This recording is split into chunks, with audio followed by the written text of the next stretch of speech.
నమస్తే. ఓం గం గణపతయే నమః. స్వర్ణలక్ష్మి నమస్తే అస్తు పరబ్రహ్మ స్వరూపిణి రాజ్యం దేహి ధనం దేహి సర్వకామాంచ దేహి మే.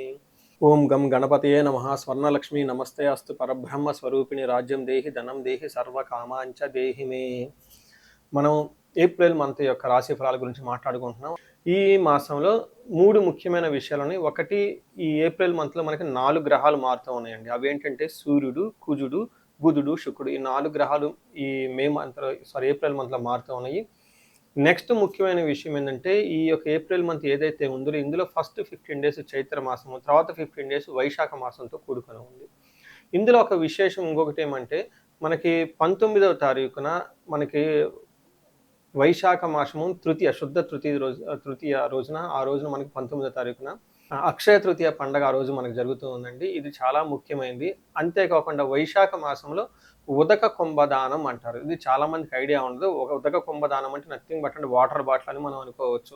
కుంభం అంటే ఒక చెంబు లాంటిది కానీ, పాత్ర లాంటిది కానీ మనకి పూజా షాపుల్లో అమ్ముతూ ఉంటారన్నమాట. అలాంటి చెంబు లాంటిది, ఇత్తడిది కానీ, రాగిది కానీ తీసుకొని దాని నిండా నీళ్లు పోసి అందులో కొంచెం ఏదైనా జీలకర్ర కానివ్వండి, లేదంటే సుగంధభరిత యాలకులు కానీ వేసేసి, ఒక చిన్న స్వీట్ కానివ్వండి, లేదంటే ఒక చిన్న బెల్లం ముక్క కనేసి ఆ నీటిని అలా దానం చేయటాన్ని ఉదక కుంభదానం అంటారు.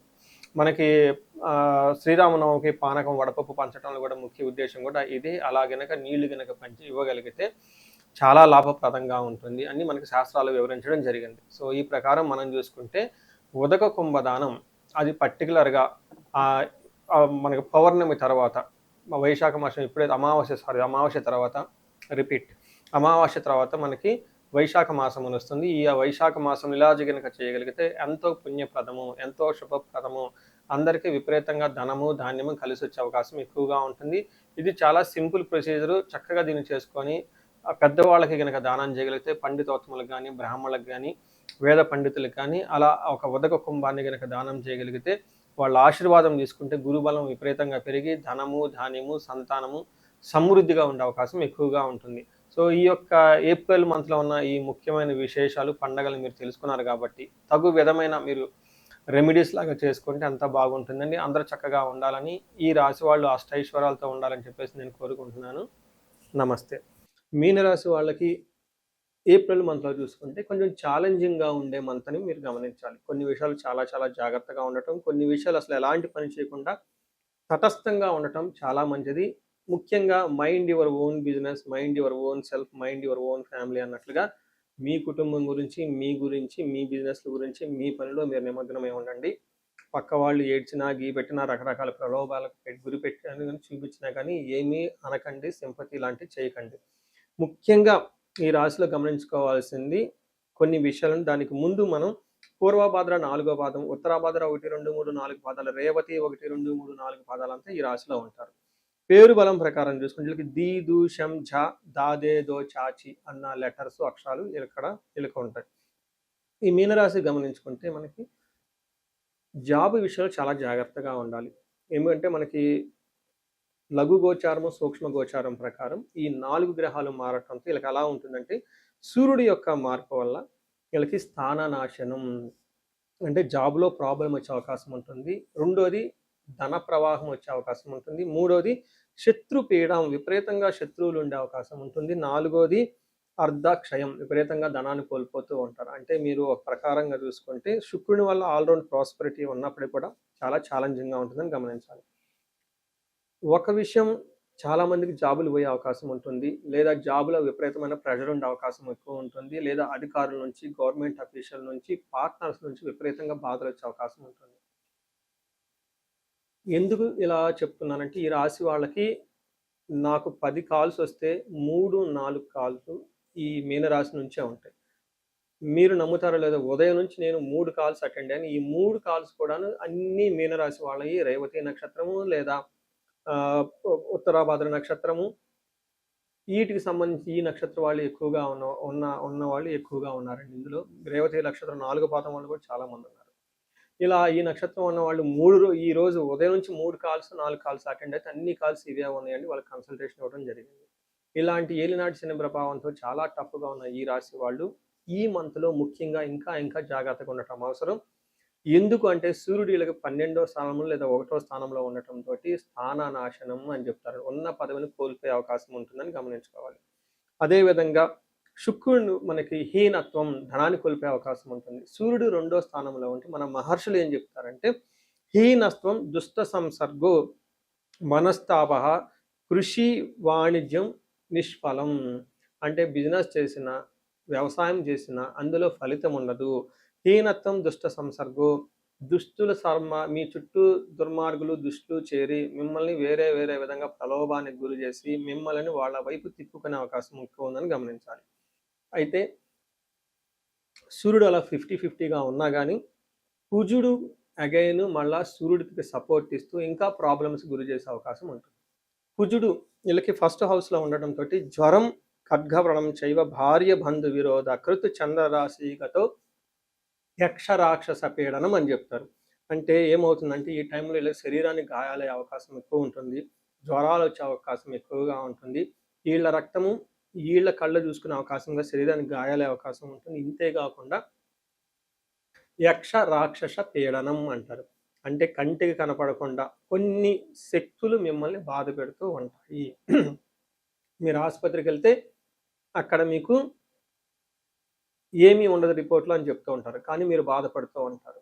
ఇలా రకరకాలుగా మీరు బాధలు పడే అవకాశం ఎక్కువగా ఉంటుంది. ఇంతే కాకుండా శత్రువులు కూడా మిమ్మల్ని అడుక్కడికి ఇబ్బందులు పెట్టాలని చూస్తూ ఉంటారు. ఇలాంటి సందర్భంలో శుక్రుడు 3వ స్థానంలో ఉండటంతో మిక్స్డ్ రిజల్ట్ అని చెప్తారు.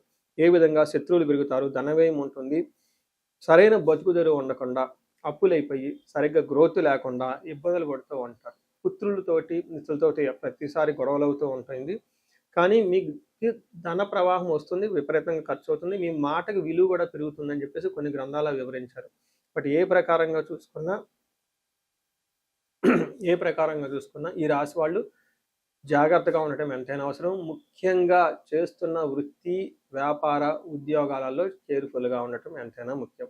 పూర్వభాద్ర నక్షత్రం వాళ్ళకి నక్షత్రం ప్రకారం ఇప్పుడు చూసుకుంటే పూర్వభాద్ర ఉత్తరాభాద్ర రేవతి 3 నక్షత్రాలు ఉన్నాయి. ఇందులో పూర్వభాద్ర నక్షత్రం చూసుకుంటే వీళ్ళకి ఐశ్వర్యప్రదంగా ఉంటుంది, సంపదలు ఉంటాయి, ధనలాభం ఉంటుందని చూపిస్తుంటుంది. అయితే కలహము మరణ తుల్యము అని కూడా చూపిస్తుంది. అంటే మీరు ఇంతవరకు చేసిన పని ఏదన్నా ఉంటే ఆ పని సరిగా ముందుకు పోకుండా అంతటితో ఆగిపోయే అవకాశం ఉంటుంది. కానీ అలా పోవటం చాలా మంచిది. లైఫ్లో మీకు మంచి కొత్త లైఫ్ వస్తుందని గమనించుకోవాలి. నేను మీకు ఉదయం చెప్పాను, ఇందాక 3 మీనరాశి వాళ్ళని నేను కాల్లో తీసుకున్నప్పుడు వాళ్ళు చెప్పిన ప్రాబ్లమ్స్ ఆల్మోస్ట్ ఇదే విధంగా ఉన్నాయి. ఇప్పుడు నేను చెప్పిన విధంగా నేను ఒకటే మాట చెప్పాను, పోయిందా చేతులు గడిగేసి హ్యాపీగా చేతులు తుడిచేసుకోండి, కొత్త లైఫ్ను స్టార్ట్ చేయండి అని. అదేవిధంగా ఉత్తరాభాద్ర నక్షత్రం వాళ్ళకి ఐశ్వర్యవంతంగా ఉంటుంది, విదేశాగమనం ఫారిన్ రిలేటెడ్ లాభం ఉంటుంది, సౌఖ్యం ఉంటుంది, సంపదలు ఉంటాయి, ధనలాభం ఉంటుంది. ఉత్తరాభాద్ర నక్షత్రం రియల్గా చాలా బాగుంది. నెక్స్ట్ రేవతి నక్షత్రం వాళ్ళకి ఐశ్వర్యవంతంగా ఉంటుంది, విదేశాగమనం ఫారిన్ రిలేటెడ్ కనెక్షన్స్ ఉంటుంది, సౌఖ్యంగా ఉంటుంది, సంపదలు ఉంటుంది, ధనలాభము మృష్టాన్న లాభము అని చెప్తూ ఉంటారు. సో నక్షత్రం ప్రకారం ఉత్తరాభాద్ర రేవతి నక్షత్రం వాళ్ళకి చాలా అనుకూలంగా ఉంది. గ్రహాలు అంత ఇబ్బంది పెడుతున్నా కానీ ఈ నక్షత్రం వాళ్ళకి బాగుందని గమనించాలి. కాబట్టి రేవతి నక్షత్రం వాళ్ళకి ధననాశనం స్త్రీనాశనం అని చెప్తారు. అంటే ఈ టైంలో మీకు ధనాన్ని కోల్పోయే అవకాశం ఎక్కువగా ఉంటుంది, లేదా స్త్రీల ద్వారా లేదంటే స్త్రీలకు ఏదైనా ప్రాబ్లమే తద్వారా మీకు ప్రాబ్లం వచ్చే అవకాశం ఎక్కువ ఉందని గమనించుకోవాలి. సో చూశారు కదండి, ఈ రాశి వాళ్ళకి కొంచెం ఛాలెంజింగ్గా ఉంది. పర్టికులర్గా మీరు యోగా చేయటం, మెడిటేషన్ చేయటం, గురువులను ఫాలో అవ్వటం, కొత్త పరిచయాలు ఇలాంటి కొత్త అవకాశాల గురించి ఎక్స్పాన్షన్ మోడ్కి వెళ్లకుండా ఆగటం చాలా మంచిది. ఇందాక చెప్పిన కొన్ని విధంగా మీకు ఇంకేదైనా కనుక ప్రాబ్లం ఉంటే స్క్రీన్ మీద కనిపిస్తున్న నెంబర్ ద్వారా నన్ను కనెక్ట్ అవ్వండి. మీ హారోస్కోప్ ఒకసారి చెక్ చేసుకోండి. ఈ రాశి వారికి అష్టైశ్వర్యాలు కలగాలని, భోగభాగ్యాలు కలగాలని చెప్పేసి నేను కోరుకుంటున్నాను. సో ఈ రాశి వారికి కనుక చూసుకుంటే ఎవరైనా బహుముఖ ఆదాయము, okay, multi sources of income ఎవరికైనా కనుక కావాలి అనుకుంటే వీళ్ళకి స్వర్ణలక్ష్మి విశేష హోమం చేయించుకోవటం చాలా ముఖ్యం. ఈ స్వర్ణలక్ష్మి విశేష హోమం ద్వారా మీకు ఇన్కమ్ అనేది ఎక్స్ట్రా వచ్చే అవకాశం ఎక్కువగా ఉంటుంది. దీనితో పాటు ఎవరికైనా జాబులో బాగా ఇబ్బందులు పడుతూ ఉంటే, కార్యజయం లేకుండా ఆటంకాలు కలుగుతూ ఉంటే మన్యు పాశుపత అభిషేకము చేయించుకుంటే వీళ్ళకి కార్యజయం వచ్చేసి జాబులో చాలా ఉన్నతంగా ముందుకు తీసుకెళ్లే అవకాశం ఎక్కువ ఉంటుంది. ఇంతేకాకుండా భార్యాభర్తలు ఎవరైనా కనుక ఇబ్బందుల్లో ఉంటే, వాళ్ళ మధ్య సరైన అవగాహన లేక ఒకళ్ళతో ఒకళ్ళు కనుక ప్రాబ్లమ్స్ ఉంటే వీళ్ళ మధ్య అన్యోన్యత పెరగటానికి అన్యోన్య దాంపత్య పాశుపత అభిషేకము, వీటితో పాటు విశ్వావసు గంధర్వరాజ హోమం అని ఉంటుంది. ఇవి చేసుకుంటే భార్యాభర్తల మధ్య వాళ్ళ జాతకంలో ఎక్కడైనా కనుక ప్రాబ్లమ్స్ ఉంటే అవన్నీ తొలగిపోయి అన్యోన్యత పెరిగి చాలా చక్కగా కలిసి ఉండే అవకాశం ఉంటుంది. ఇంతే కాకుండా కొంతమందికి విపరీతమైన శత్రుబాధ ఉండటము, లేదంటే రాహు దశ నడవటం వల్ల వాళ్ళకి విపరీతమైన మానసిక టెన్షన్లు, వేదనలు ఉండే అవకాశం ఎక్కువగా ఉంటుంది. లేదా యక్షరాక్షస పీడలు అంటారు. ఇలాంటి వాటికి మీరు చక్కగా నవదుర్గా హోమము, చండీ హోమం కనుక చేయించుకోగలిగితే చాలా చక్కగా ఉంటుంది. మీకు ఎలాంటి సమస్య ఉన్నా, అది హెల్త్ కానివ్వండి, ఇంకొకటి కానీ, మీ ఏజ్ పర్టికులర్గా 35-40 సంవత్సరాల మధ్యలో ఉండి లైఫ్లో కెరియర్లో అప్పటిదాకా చాలా చక్కగా దూసుకొని వచ్చేసి ఈ ఏజ్లో మీకు అరౌండ్ 40 అటు 5 ప్లస్ ఆర్ మైనస్ 4-5 ఇయర్స్ ఉండి కెరియర్లో కనుక బ్రేక్ వచ్చినట్లయితే ఆగిపోయారు, స్టాగ్నెంటెడ్ అయ్యారు, గ్రోత్ లేదని మీకు గనుక అనిపించేస్తే ఒక్కసారి ఇండివిజువల్గా జాతకం చూపించుకోవడం చాలా చాలా ముఖ్యం. ఎందుకంటే ఈ టైంలో మీకు చాలా వరకు ఉన్న శాపాలు లేదంటే గ్రహ యొక్క దోషాలు అడ్డం పడి మీ గ్రోత్ని ఎదగకుండా ఆపేసే అవకాశం ఎక్కువగా ఉంటుంది. సో ఎలాంటి సమస్య ఉన్నా ఒకసారి ఈ ఏజ్ వాళ్ళు ఖచ్చితంగా జాతకం చూపించుకొని తగు పరిష్కారాలు తర్వాత పరిహారాలు చేసుకుంటే లైఫ్ ముందుకెళ్ళే అవకాశం ఎక్కువగా ఉంటుంది. ఈ రాశి వాళ్ళకి అష్టైశ్వర్యాలు కలగాలని, భోగభాగ్యాలు కలగాలని చెప్పేసి నేను కోరుకుంటున్నాను. నమస్తే.